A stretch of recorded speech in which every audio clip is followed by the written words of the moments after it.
Show.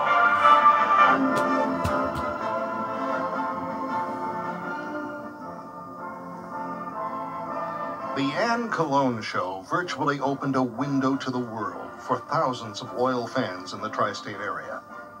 It became the show in Fort Wayne. Anyone and everyone seeking publicity would jump at the chance to appear on the Ann Colone Show. You come on Ann Colone Show, #1 show, you get free PR, and Ann gets her interview.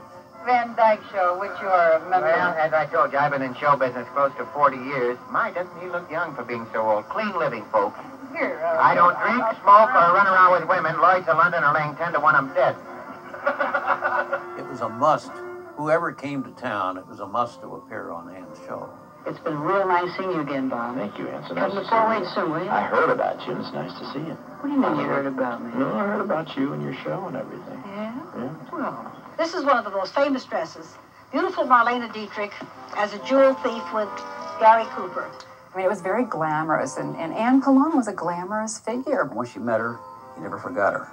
bless you. Thank you very, very much for your It's very time. interesting to have an interview and look over and see such a pretty face. Oh, you're so kind. Thank No, you. I'm smart. You're smart, too. Thank you. She loved the stage, people, and adventure.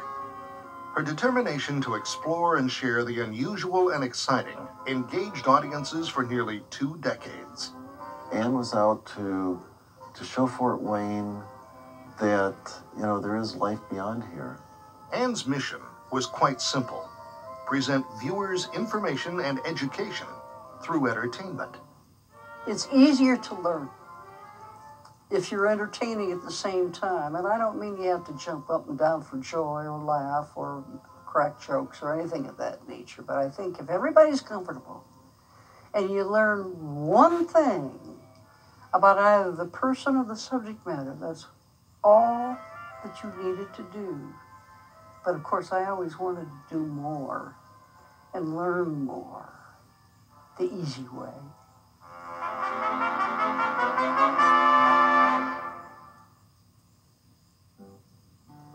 Ann Colone takes great pride in her very large and loving Italian family and in her hometown, Fort Wayne.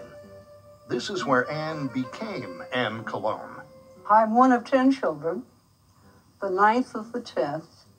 My father had a little Italian grocery store, and all of us, I might add, worked in the grocery store, every single one of us. Not that we wanted to particularly. My mother worked in it sometimes, but most of the time, as you can imagine, she took care of us 10 children. They were very kind and loving people. Without even recognizing it, it was a wonderful experience. Taught you about customer, serving the customer relationship and so forth. I didn't know what I was learning, but I feel that was the basis for a lot of my thinking. All of my sisters and brothers were very supportive and are. My sister Jo Colone Cavassini, always seemed to have the same interests. And I probably got that from her through the years, perhaps. And she would be very helpful to me, very helpful. This supportive upbringing eventually helped Ann land her first job in broadcasting as a secretary at WGL Radio. In no time at all, the top brass discovered her poise and energy and put her on the air. I got into the media after high school and started to work primarily at WGL. And one day I was in traffic, which of course is scheduling announcements and programs, as you know, for the announcers and the engineers. And one day, Norm Wigenhofer came up to me and said, "Ann, how would you like to be a disc jockey?" I said, "Sure," not knowing what I was getting into, obviously. We would write scripts. Len Davis would spin the records.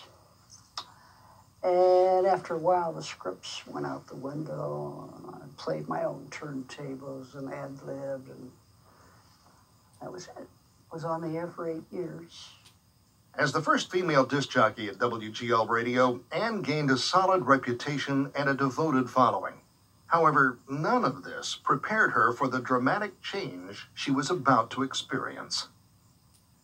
In the early days of television, it was suggested or recommended that you have what they called a woman's program, because part of your FCC license was to broadcast in the public interest, and in order to broadcast in the public interest, you had to reach out into the community and find out what the community wanted to hear and see on the screen and on radio. The women played a very important part of our audience. There was a show which was Marcia Sicard, who is now Marcia Adams, and her show was strictly cooking and household suggestions and ideas. And there was a show at WLW TV in Cincinnati, and it featured Ruth Lyons. And Ruth Lyons was a new breed of host for a women's show. She was vibrant, she was funny, she was loud, and she had a lot of interesting guests.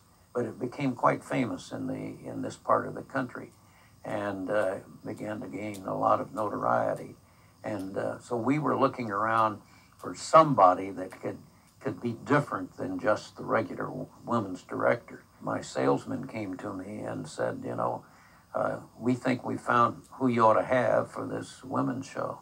And I said, who is it? And they said, Ann Colone. So we auditioned her. It was on a Saturday, and I frankly was more concerned about catching a plane to Chicago because I was going to meet a friend. We were going to see some shows and whatever, but they sent me into the studio and they'd ask me questions very informally, and I answered very informally. And right in the middle of that audition,